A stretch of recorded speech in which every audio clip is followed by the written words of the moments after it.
Hey everyone, I'm super excited to have Sophie Silnicki on the show today. Sophie began her dance training at her mother's dance studio in Fairmont, West Virginia, where she studied ballet, pointe, tap, jazz, and acrobatics. She also trained at the Pittsburgh Ballet Theater School and later at the San Francisco Ballet School. Sophie has danced in productions of the Nutcracker, Romeo and Juliet, Giselle, Don Quixote, and Swan Lake, and she danced the soloist role in the 2017 production of The Merry Widow at the Metropolitan Opera at Lincoln Center. Sophie is currently a Radio City Rockette. In addition to performing the Christmas Spectacular at Radio City Music Hall, she also performed live on NBC with the Radio City Rockettes in the Macy's Thanksgiving Day Parade.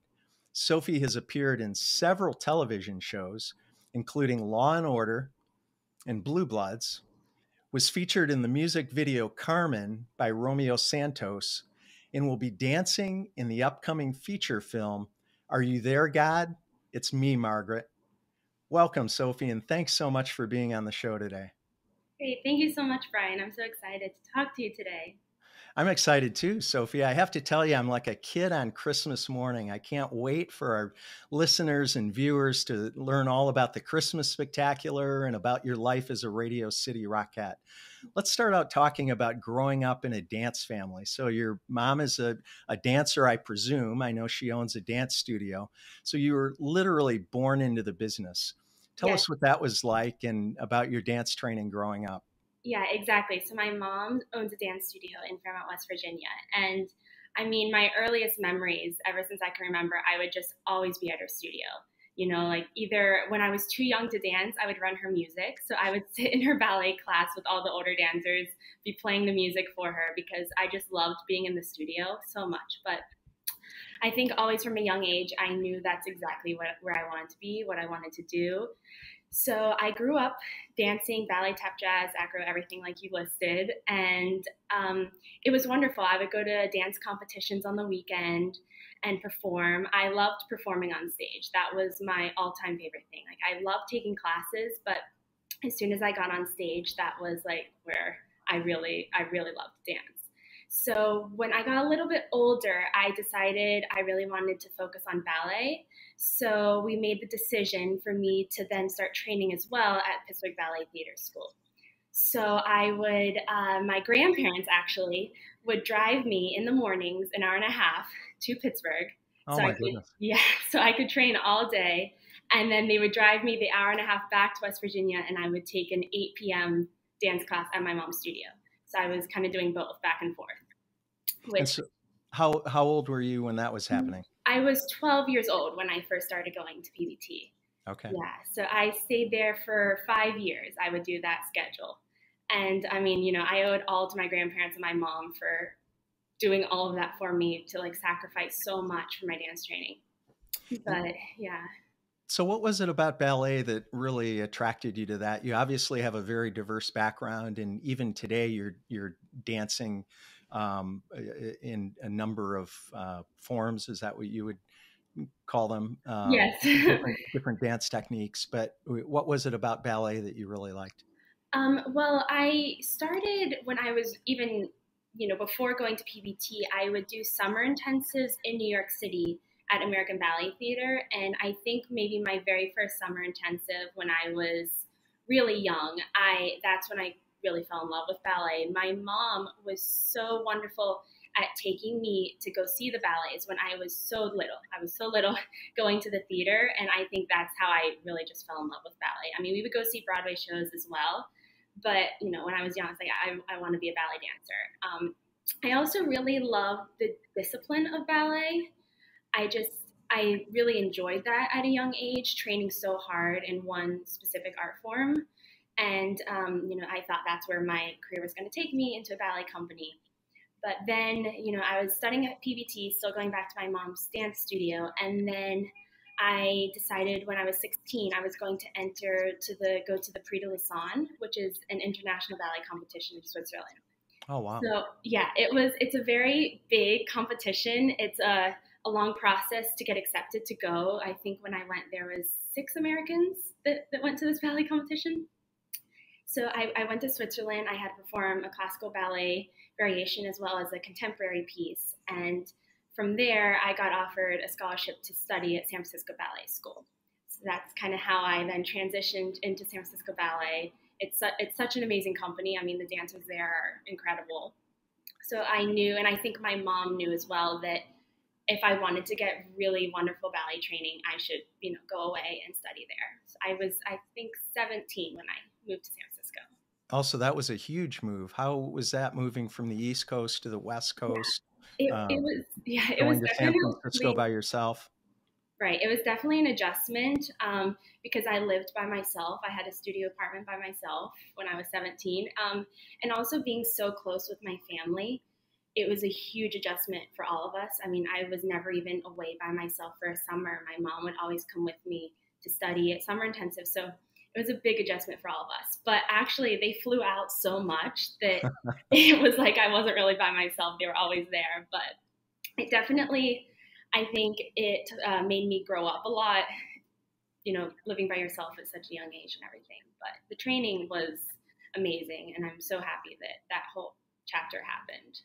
Yeah, I was going to say, I'm sure that was a huge growth experience, not only for you personally, because of being on your own and having to fend for yourself, so to speak, but also the technical training that you probably got there, even though you had quite a bit of that before in Pittsburgh. And but I'm sure that was a new level for you from a technical standpoint. Right, definitely. And I think also being in the same building with the company, the students would be on the 2nd floor and then the company would rehearse on the 4th floor.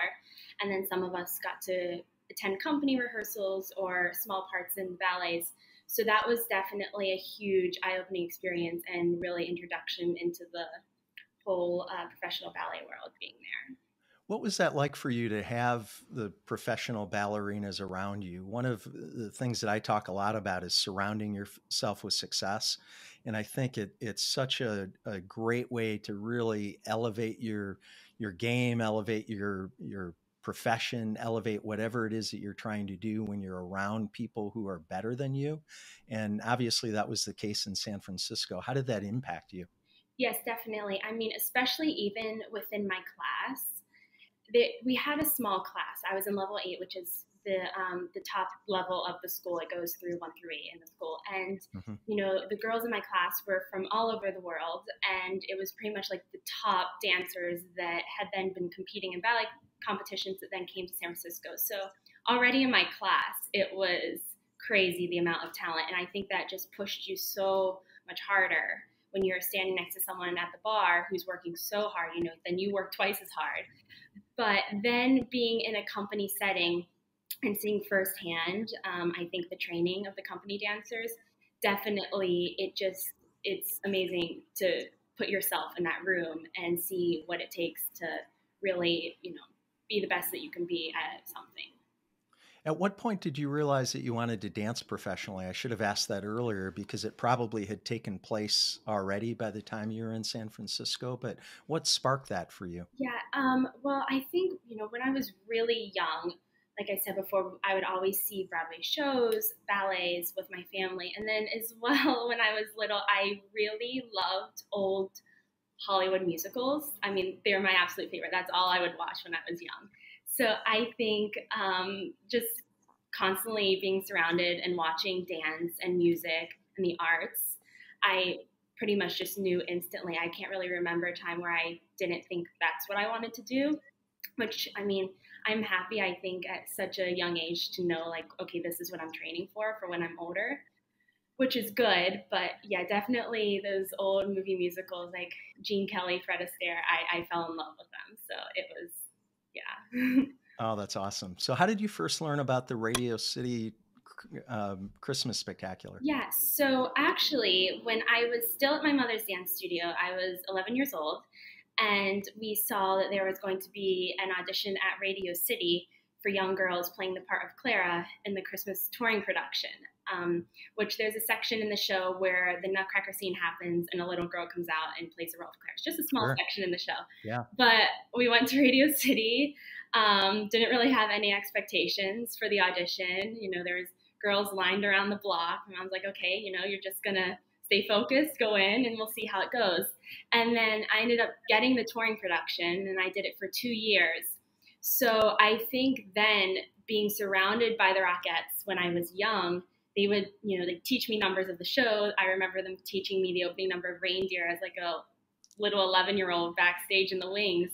So they were just so nice and welcoming to me, the whole company, that I knew, yes, I wanted to, you know, have a ballet career or, you know, train in ballet, but I also always knew in the back of my mind I wanted to do theater, and a huge goal was still to be a Rockette. I just, you know, wanted to weave all of those together at some point, but yeah. Yeah. Oh, and that's great how it's all come together. So Exactly. well, let's talk about being a Rockette and transition into that.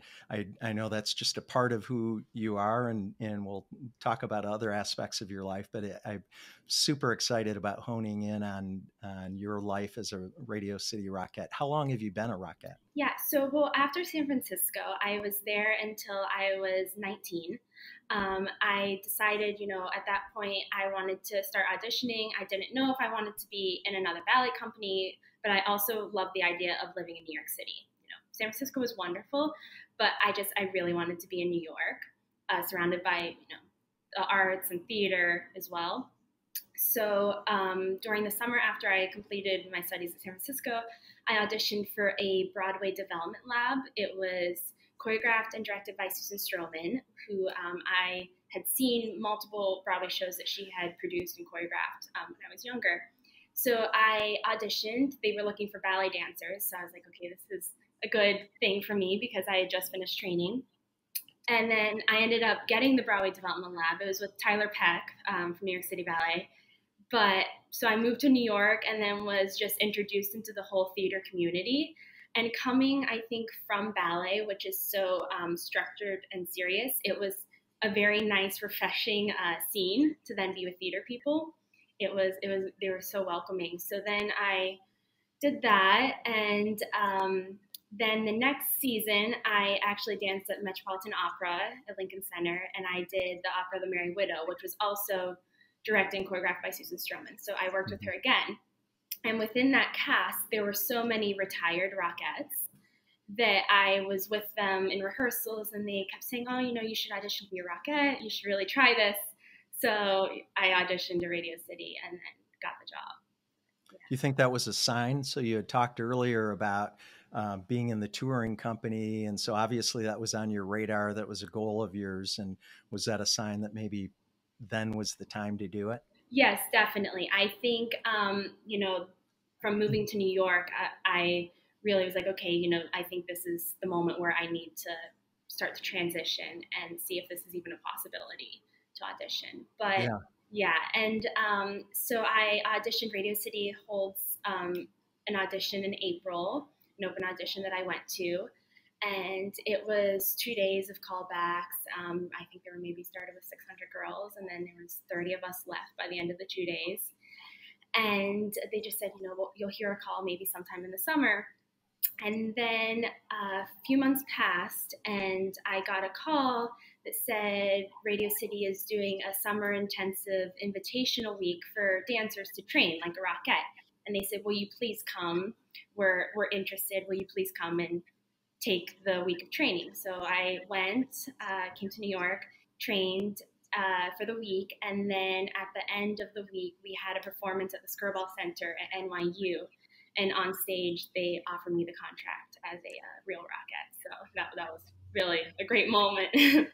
Oh, that's awesome. And it seems like I read that every year something like 800 or 900 women try out, and there are maybe a handful or maybe as many as I think 10 or 12 people that actually get invited to join the Rockettes. Exactly. That's an incredibly low number, first of all, for the number of people trying out. And I can't even imagine what it's like, but it seems like a really cutthroat process. What was that like? What was going on as you were trying out, as you were in the summer intensive program? Yeah, it's definitely, it's a whole process to audition. And I mean, I always like to tell myself, you know, I have low expectations, so I don't want to make myself disappointed if something doesn't happen. But the 2 days of auditioning at Radio City, it's a lot of information that they're throwing at you, because this job, I think, is so, of course, precise, and everything Right. they want to see if you're able to do that and think quickly and be able to pick up choreography extremely fast. So that whole process already is a lot to go through. And then training for the summer intensive, there were quite a lot of girls that were at this invitational, and, any one of them had a shot at possibly getting this contract. So the whole week it was a lot of, making sure that you were really on top of everything, and proving that, you could figure everything out and know choreography and know what you were pretty much doing. So yeah, definitely there are so many, I think, girls who, their dream when they're young is to be a Rockette, or, it's definitely mine as well. So it was a very rewarding thing to get the contract. I believe my first year there were 7 new Rockettes that got offered. Oh my goodness. Wow. And how many people tried out that year? Do you know? I think anywhere from around maybe 600 or a little bit over, but then they have summer intensives throughout the whole summer back then. Right now it's a little bit different because of COVID, that's not happening. But when I was doing that, they would have a RSI, and there were a lot of girls that would attend that. So it was definitely a big pool. Yeah, one thing I wondered, is the summer intensive required in order to try out? It's not, especially now because that really no longer exists, and we're auditioning for the Rockettes is a little bit different now because of COVID. But it helped. I think they wanted to see you as much as possible, to see, first of all, like how eager you were to get the job, if you would commit to training more, and then just the more that they saw you and the more that they knew, you could handle this job, I think the better option you had to actually get offered the contract. Yeah, I always wondered, I've seen movies where they have auditions and there are hundreds of people on stage and maybe half a dozen judges or however many there are. And I always thought, boy, that must be incredibly difficult. How do you pick 3 people out of 600 people, or 10 people even out of so many people? But from your standpoint, how was the audition similar to what you were used to? Because obviously you had done other auditions before. And how was auditioning to become a Rockette maybe a little bit different? Mm-hmm. So I think specifically to audition to be a Rockette, you have to be a really well-trained dancer. Sometimes for other auditions, they're looking for different things, or they're looking for dancers who can sing or have a certain look. But to be a Rockette, you just have to be a really well-versed dancer. And the audition is very technical, which some of those things I think I'm stronger at. So I had, I think, a little bit of a better advantage going into the Rockette auditioning, knowing, I think, my ballet foundation, because ballet, I think, is so important to be a Rockette just because of all the technique that's involved in it. So definitely for the Rockette audition, you have to be able to tap. So there is a whole tap section, and then there's a little bit more of a ballet moment of choreography, and then very precise precision combinations that you have to go through. So definitely a very well-versed dancer. And then there are other requirements too, right? I think there's a height requirement. Yes, you have to be age requirement. You have to be between 5'6" and 5'10" and a half to be a Rockette. Yes. So Okay. I think 5'6" and a half. So I just made it. I'm on the least tall end of the Rockettes. Did you have to put a little bit of extra padding in your I know. I was a little nervous. I don't know if am I too short, but actually, once I'm now doing the job, my last 2 seasons I've been the 7th one in from the end. So I'm actually a little bit taller than I thought, which is good. Okay. And how many Rockettes are there? Yeah, so there's 80 Rockettes total. There's 2 casts of 34 Rockettes, and then 36 Rockettes, and then swings. But this year we are adding a few more, just because with COVID, if someone happens to get sick or something, we need to have a few more options in case we need to put someone in that may have been sick or something. Right. So the swings are the alternates, right? Correct. And that's the number that's being expanded, the number of Yes, alternates. correct. Yes. And and so on stage at any given time there are 36, or 36. there are always There's 36 always on 36. stage, right? Okay, Yeah. cool. And then once you become a Rockette, are you sort of in for life or as long as you want to be, or how does that work? So we all have to re-audition every year. Oh my goodness. Yes. So yeah, you definitely have to stay well trained in the off season. We all came back in beginning of August and re-auditioned. So that was a little bit of a stressful time period. Wow. Especially because they hadn't seen us in a year and a half. So we get our own separate call. We're not involved with the open call. If you're a returning Rockette, we have our own separate audition so that you can get reevaluated. Okay. So is it safe to say that if you're sort of on the same level that you were when you left last year, that you'll continue on? The majority, they rehire everyone. I mean, not always. It changes, definitely. But Sure. if you've maintained your your training and everything, and if you've had a good season and everything went well, then you're pretty much you're hoping to get the job again. Okay. And so this season for you is which season? How long? It'll be my third season. Third season. Yeah. Okay. Awesome. Yeah. Oh, that's so cool. Yeah. Sophie, when I think of Christmas time in New York City, which is just so magical, there are a few things that come immediately to mind. One is the FAO Schwartz toy store on Fifth Avenue. And I don't even know if that's still there. I was there years ago. I had heard that it closed and maybe it reopened, but that's certainly one. Yeah. I know, right? So when my mom would bring me to New York every summer, that was one of the very first stops we would go to, is FAO Schwartz. I loved FAO Schwartz as a kid. And then it closed on Fifth Avenue, which was so disappointing, but it actually reopened a few years ago, almost right next to Radio City. It's right in Rockefeller Plaza now. So. Oh, wow. Okay, so it's moved. Yeah. Oh, cool. And then the second thing is, of course, the giant Christmas tree at Rockefeller Center. But the third thing is the Radio City Rockettes. Now, in researching a little bit for this show, I know the Rockettes have been around since 1925 and I think started in New York in 1932 and have performed at radio. And this is the most amazing part, have performed at Radio City Music Hall on the very stage where you'll soon be performing since 1935. How does it feel to be part of such an iconic fixture in New York and really in America, the Christmas Spectacular starring the Radio City Rockettes, and you're one of those Rockettes? Yeah, it's quite amazing, like, to be part of such an incredible legacy.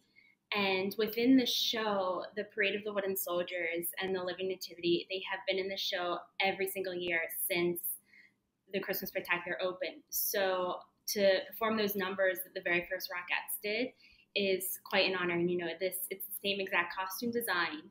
So it's quite a legacy to be a part of. And it's such a sisterhood and bond that I think we all share. And once you've been a Radio City Rockette, you're sort of a part of that whole family.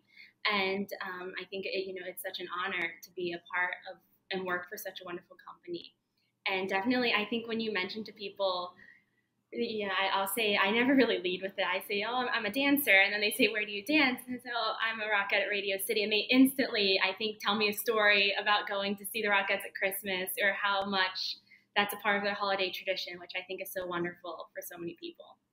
Yeah. So you mentioned two of the numbers. And I was going to ask you about that. Are the numbers almost all the same, or do some change, mm-hmm. or does the maybe the arrangement change? How does that all work? Yeah, so each year it's slightly different. I know this year we're going to have quite a few changes, which I'm excited to see. I start rehearsals very soon, so I'm excited to get into that whole process. But 2 years ago, we had a brand new finale. So coming in as a new Rockette, there was a brand new finale added to the show called Christmas Lights.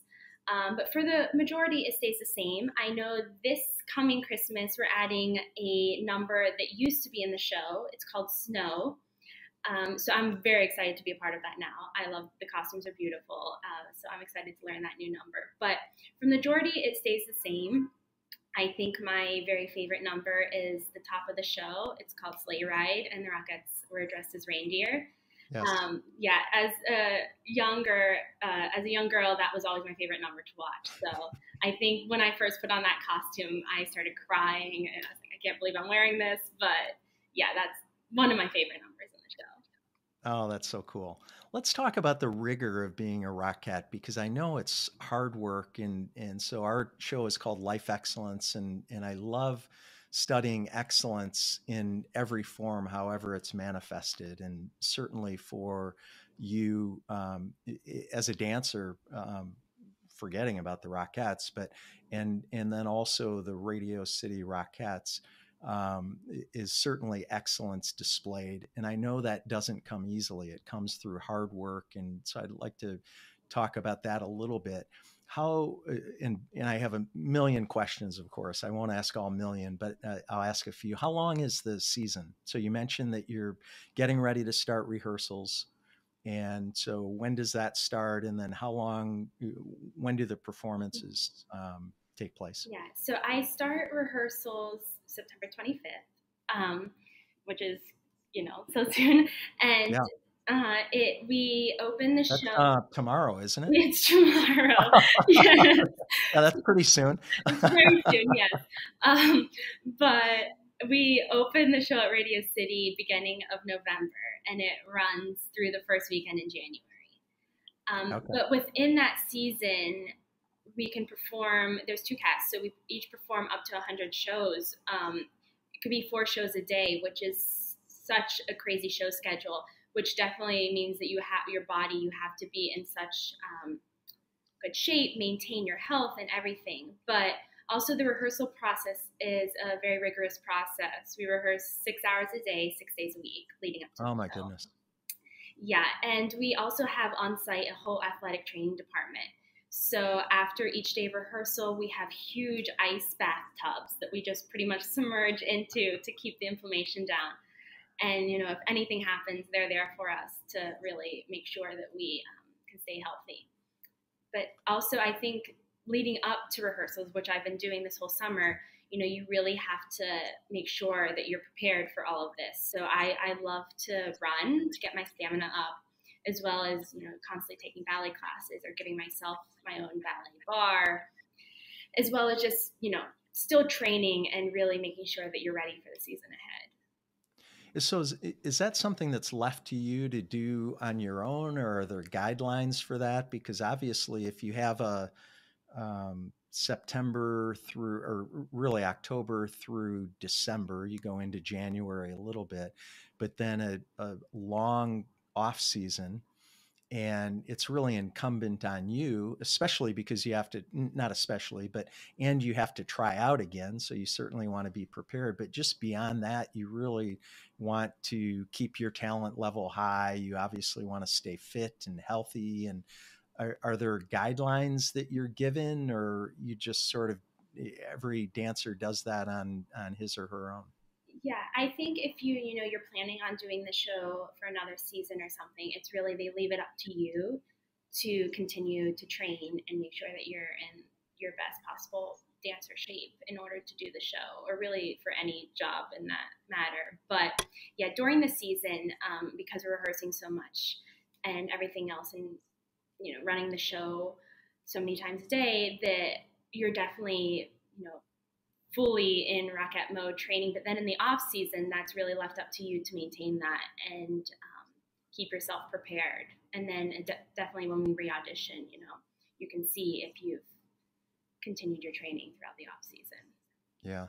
How much attention is devoted to health? I mean, it seemed you're obviously, dancers are fit. I marvel when I was watching some videos and think, I want to look like that. I want to look like a dancer. I don't want to do what it takes to look like that, but I want to look like a dancer. But obviously health is a huge part of it, especially when you're performing, because if you're performing, I don't know what the numbers are, but if you're doing 4 performances a day, you're probably burning, I don't know, it's a 90-minute show, so you're burning a few thousand calories. How do they, the Rockette organization or the administration, do they coach you on health and how you need to nourish your body to make sure that you're positioned for that kind of rigor? Yes, definitely. So we have a training day of where they go through all these guidelines to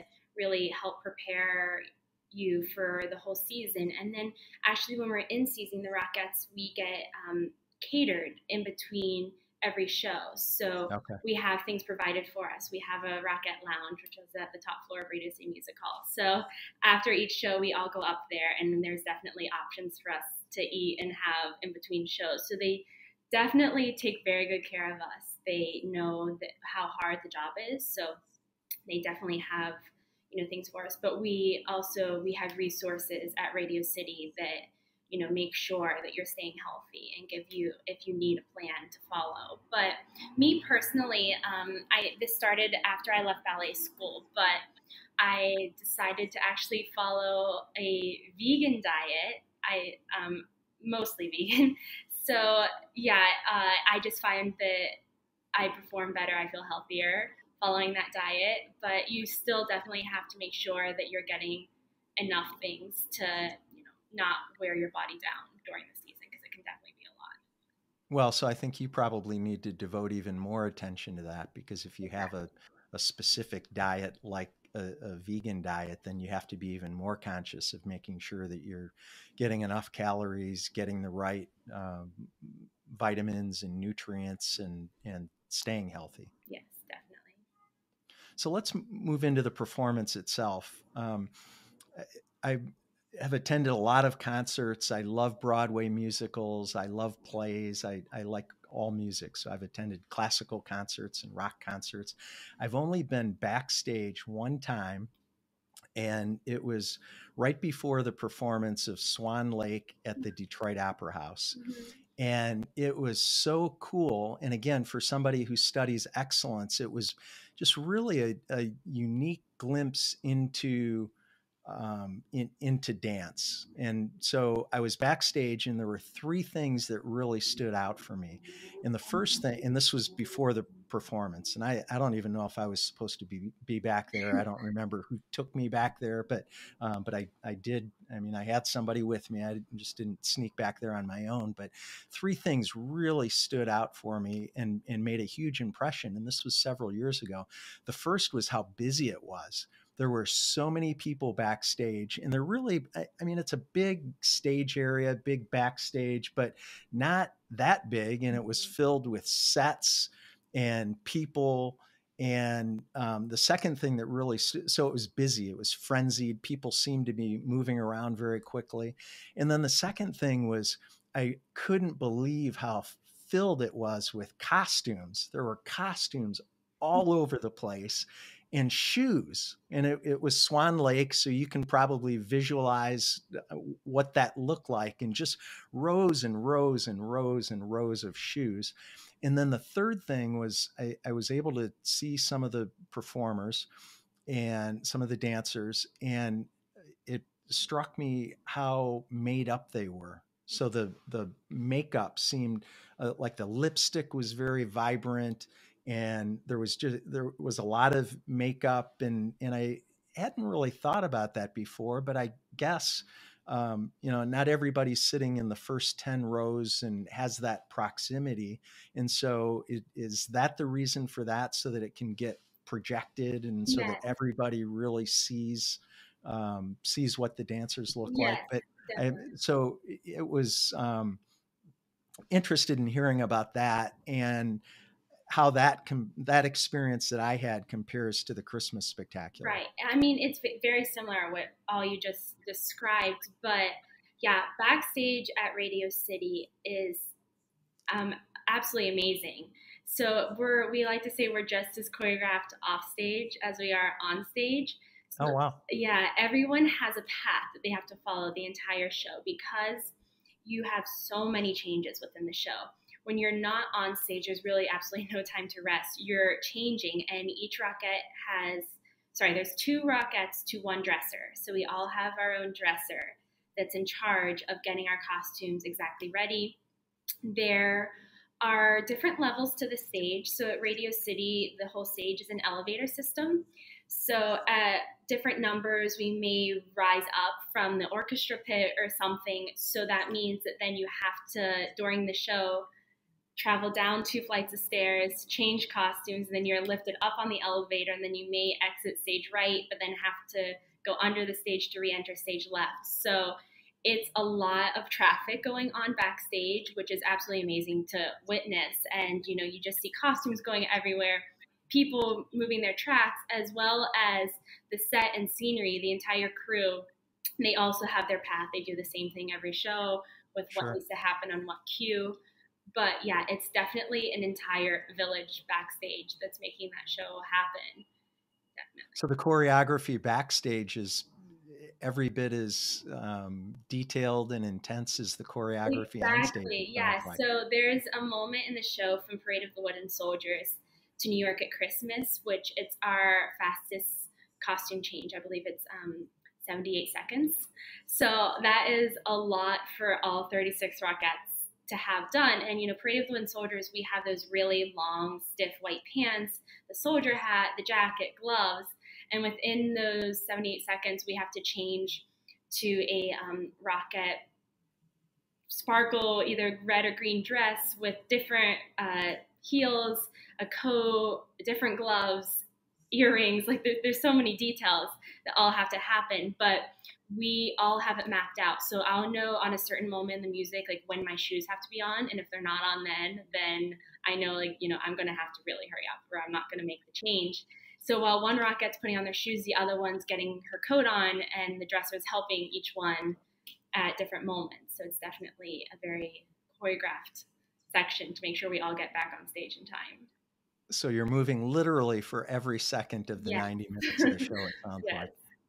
Oh, and are the costumes unique for each number? So do you change after every number? Yes, after every number we change, and they're very much tailored to every single Rockette.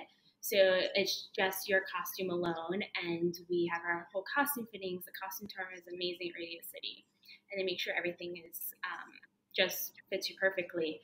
And yeah, so there's definitely a lot of costume changes within the show. And how many numbers are there in the show? Does that vary? Yeah, so we're actually adding a number this year. So there's going to be one more. So I believe there was, but also we have ensemble members as well that are in between Rockette numbers. So there's definitely a lot of different changes. But I think we may now have 9 to 10 changes, which within 90 minutes, it's a lot of then being on stage for possibly an 8-minute to 12-minute number and then changing and then getting right back out there. Yeah, and the shoes are all different too. I'm assuming that's part of the costume. Mm-hmm. And okay, yeah. Are there shoes that are more comfortable than others? Mm-hmm. So the Rockettes, we wear Leducas, which are a lot of Broadway shows performers wear Leducas as well, which they are a character shoe that are very soft and form to your feet, so you can dance very easily in them. But they can be anywhere from 2.5 to 3.5 inches high, the heel. So that's definitely an added challenge than dancing with 3.5-inch heels on while you're, you know, kicking on stage or something. But yes, each number, the shoes are also tailored to you. So we start the show in a Leduca boot for reindeer, and then we transition into tap shoes, and then we go back into a different heel. So yeah, as many costume changes as there are, there's shoe changes as well. Oh my goodness. There's a lot to that. I don't think people realize, you certainly don't, you don't even think about that when you're sitting in the audience, right? You're enjoying the number, and it goes dark for a minute or maybe not even that long, and then you're back on and you're back to enjoying the performance. But I don't think most people have any appreciation really for what happens during those during that minute or maybe 20 seconds that it takes to change and come back on stage. So this is your 3rd season, and I'm wondering how do you feel coming into your 3rd season compared to when you were starting your first season? How is that? How is it similar for you, and maybe how is it different now that you're a veteran, so to speak? Yeah, I think coming in now, I know exactly what to expect for the most part. I mean, of course, there'll be some changes, but going in my first season, I knew what was going to happen, but I didn't really know, everything that would come with it. So definitely now, I think I'm fully prepared as to what's to come. But I think also after having a year off of COVID, we are all just so excited to be back in a room together performing. And I mean, I can't even imagine the first show we have. I think we're all going to be so emotional to be back on stage. But Yes. Yeah, I'm really looking forward to this season. I think like being my third season, I feel calm and ready to go into the whole holiday season. And how is the dynamic between the veterans and the newbies? So we talked a little bit earlier about your time in San Francisco and how wonderful it was for you to see professional dancers and to be around them and learn from them, and learning about in the summer intensive about the Rockette numbers. And so tell us a little bit about that, the dynamic among the dancers, and I guess not just the veterans versus the newbies, but in general, but then also from that perspective. Yeah, so definitely going in as a new Rockette, I was a little bit nervous because, I knew all these people that have done it for a long time and that they've done the show so many times, they know everything, but they were so welcoming to come in, and they really, help you get through the season. My very first season, I was standing next to two veteran Rockettes, and they were just so nice, so helpful. If you needed anything or a question, they were there for you. And I think that's what Radio City is so good about, is that the whole company is just really works as a team, because the Rockettes, there aren't any soloist artists. We're all doing the same thing on stage. So you really feel like each one of us have each other's back, which is wonderful when you're performing with a group of 36 women on stage. But yeah, it's a very nice thing to be a part of. And I think, no matter if you've done the show for, I think there's some Rockettes that have done it for 20 seasons now, which is absolutely incredible. And then Wow. If you're just coming in for a few years, we start rehearsals with everyone relearning everything. So we start each day as, a blank page with redoing the numbers. And also each year you may be in a different spot. We call it a track. So your show slightly changes. You're never really in the same spot for the most part. So it's pretty much relearning everything each year, which is nice that we all start on the same page and relearn each number together. Well, and it seems like there's so much, like I'm visualizing the kick line and the synchronicity, and I would think that on some level that pours into being off stage and working together when you need to be in sync to that, like perfectly in sync on stage. And that's probably not the only example of that. I'm sure there are others, but that's the one that comes immediately to mind, that it really is probably essential that you have a bond off stage too, to be able to make that happen. Definitely. And during the whole holiday season, I mean, we're together the whole time. So it really becomes your Radio City family, definitely. Yeah, and on Thanksgiving and Christmas, we're doing shows all day at Radio City. So we have a dinner, and we can bring our family to Radio City, and it's just a cast dinner, and it's very nice. So we're definitely all become a family during the holiday season. And I mean, now, even when I'm off season, some of my closest friends are in the show. You really, once you've done this show, you really start to gravitate to all those people that have been a part of this. And it's really nice to have that whole community. One of the things that I wondered about, so you're doing 100 shows in a year, and the first show, especially because last season didn't happen, so it's two years since you've done a show. I imagine the first show is different than the 20th show. And I wonder what it looks like when you get to the 98th show and the 99th show. Can you talk a little bit about that? I've heard other performers, there are musicians and performers, if you think of tour bands or individuals that tour, they have that same dynamic where they might be on the road for a year and they're performing the same show every night for a year. And what's that like for you? Yeah, so it's definitely, it's a lot to continue to do the same thing for so many shows.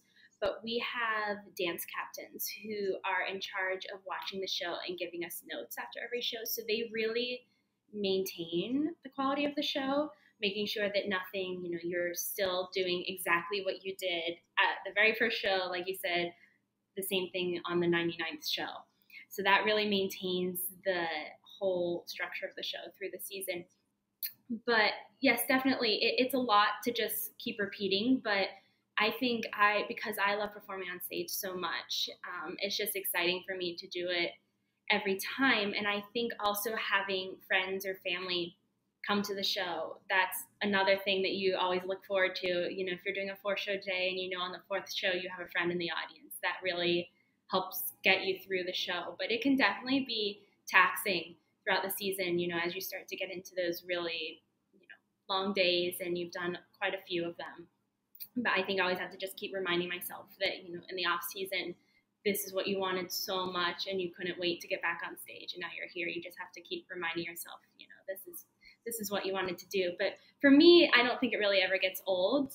I mean, maybe in a few years from now, I'll think differently, but I just love each time the curtain goes up. I'm like, okay, this is amazing. This is always what I wanted to do. Well, there's really an emotional part to it and a mental part. I heard somebody address this, and I thought it was really well put. And I forget who it was, but he said that even though it's his 95th show, for the 6,000 people in the audience at Radio City Music Hall, it's probably the only time that they're going to see the Christmas Spectacular that year. Or for this person who is a rock musician, the same thing. The audience coming to his show is there for the first time, the only time of that tour, most of them. And so that's something that really helped him to want to be just as fresh that time as he was the first time or the 5th time once he got the kinks worked out. And I thought that was really, really helpful. Yeah, definitely. And I think also exactly like you said, it's your 90th time, but it's their first time witnessing it. And it may be their first time ever seeing the Christmas Spectacular. And I think the energy of the audience is what really the performers feed off of. I love that exchange of feeling the excitement of the audience. And I think when you look out into like the 6,000 people staring back, it's so wonderful to see the joy or, hear the applause at the end of the number. That's what really keeps you going and keeps the spark and the magic of each show, I suppose. Absolutely. Sophie, what's something that most people don't know about the Rockettes? Can you let us in, and we won't tell anybody, we promise, but can you let us in on maybe an inside secret or two? Yeah, so I think, which is really fascinating, is that the stage of Radio City, from above, it almost looks like a grid. So that's how we maintain how precise the formations are. So we have a number line that's at the front of the stage, and on center it starts with 0, and then it goes all the way out to 36. And then we also have colored lines. We have dotted lines and straight lines. So at any point in the show, you have to know exactly what number you're on and what color line you're on. You can also be in the alley of 2 colored lines.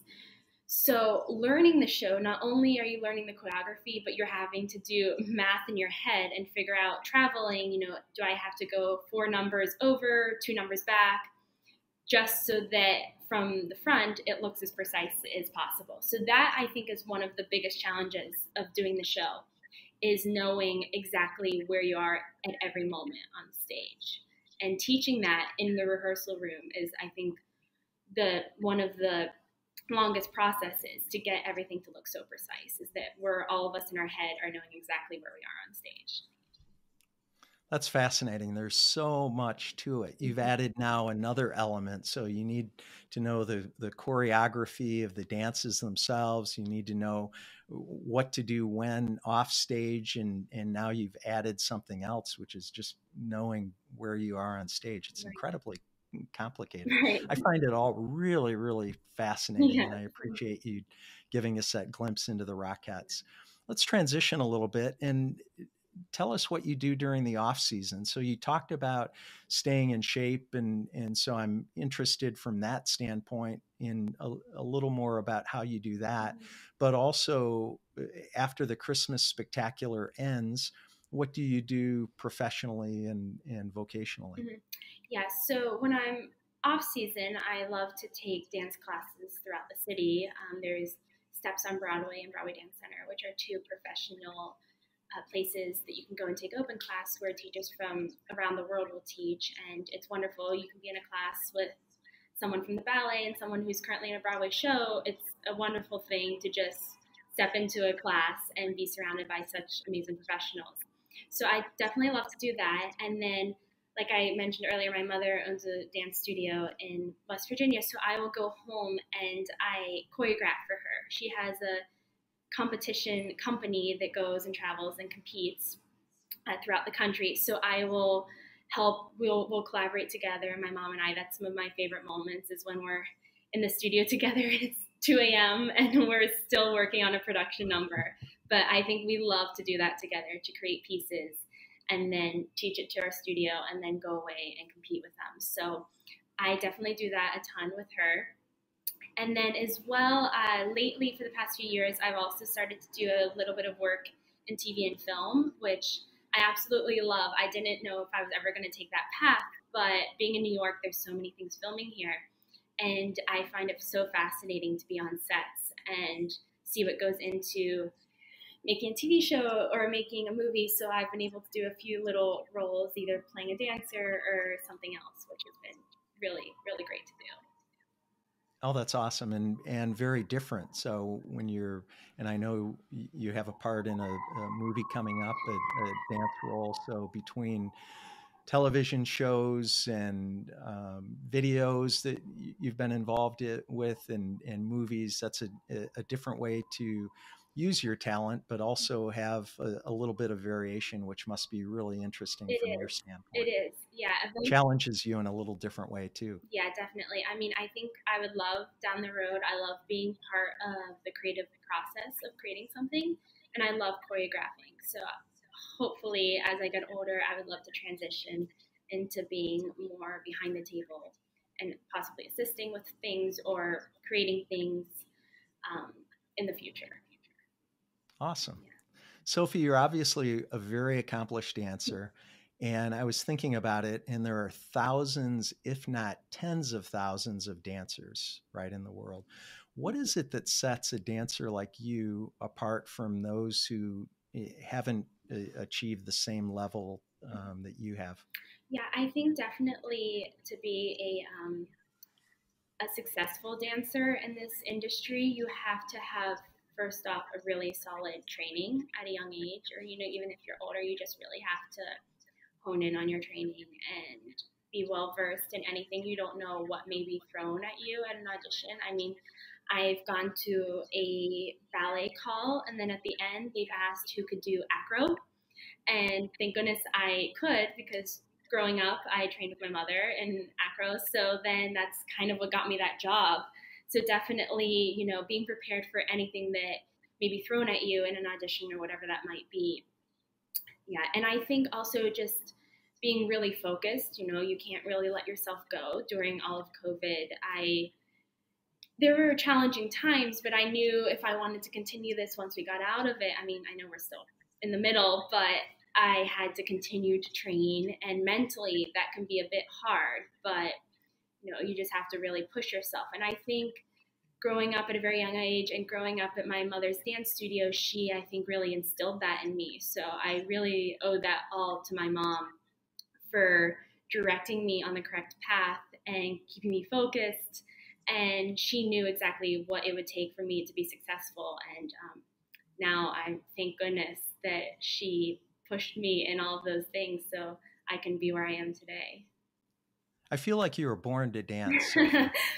Did your mom dance when she was pregnant with you in Yes. the womb, and play Broadway musicals? And was she intentional about that? Right. I mean, she was always very clear that I could do whatever I wanted, but I fell in love with dance. But I know that she was teaching right before she had me, so I was, in the studio at dance conventions before I was even born. So It's definitely your calling. yeah. Sophie, I read an article recently, just coincidentally in the Wall Street Journal, about George Balanchine. I don't know if you know that name, Yeah. but he was a ballet choreographer who co-founded the New York City Ballet. And he's been deceased now for about 20 years, I think. But there was a quote in the article, and he was quoted as having said, "I don't want people who want to dance. I want people who have to dance." Is that something that resonates with you? And what's the difference, in your opinion, between those two kinds of people? Yeah, absolutely. I think that completely embodies how I feel. There's definitely people who, dance as a hobby, or, they love to dance, but maybe not as driven to continue. But I feel like when I'm dancing or training, there's no other option. Like, this is what I have to do. And that's what really brings me the most joy. And I really love, I think, the process that goes into training so hard. And that goes with ballet as well. It's so difficult mentally and physically, but the reward is so wonderful. And performing on stage, I think, is my absolute favorite. I love the feeling of that. So, I can't really imagine my life not dancing or performing. And I think, if that taken away from you, it feels like you're incomplete, or you're not, doing what you love to do constantly. So definitely, I feel like I have to dance. That not just because I love it, but I have to do it. Oh, that's awesome. Well, I love that you get to, and that so thousands and thousands of people get to see you do that. I really Right. appreciate that. And so finally, Sophie, just one last question. You're in a position where obviously you have influence over young dancers. Either they're students in a class at your mom's dance studio, or they see you perform on stage at Radio City Music Hall, or on television, or in a movie. What advice do you have for young dancers? And then beyond that, really for anyone who has a dream or aspires to achieve excellence? Mm-hmm. Yeah, I think to really stay focused and not to let anyone tell you that you might not be able to achieve this. I know when I was at ballet school, it started to get a little bit rough. And, towards the end, I didn't think, I knew I wasn't going to be in that company. And I was thinking, am I even going to make it as a ballet dancer? And I had some people telling me, like, your shoulders are too broad to be in a ballet company, or, there's a lot of body images and things that you have to overcome as a dancer. And, I didn't let that tear me down. You have to just, rise above and keep training. But I think if you really, believe in what you're doing, you can make it happen. You just have to stay focused and find your correct path. And thank goodness that path led me to where I am right now, and that I didn't let anything that anyone said, stop me from doing that. That's awesome. That's great advice. I really appreciate you sharing that. Sophie, thank you so much for investing time on the show today. Best of luck to you and the rest of the Rockettes in this year's Christmas Spectacular starring the Radio City Rockettes. Oh, thank you so much. It was so wonderful talking. Oh, it's been great talking with you. I really appreciate it. Thanks for listening to or watching today's episode of Life Excellence. If you enjoyed the show as much as I did, please subscribe, tell your friends about it, and write a quick post on Facebook or Instagram telling everybody about the show today with Sophie. Until next time, dream big dreams and make each day your masterpiece.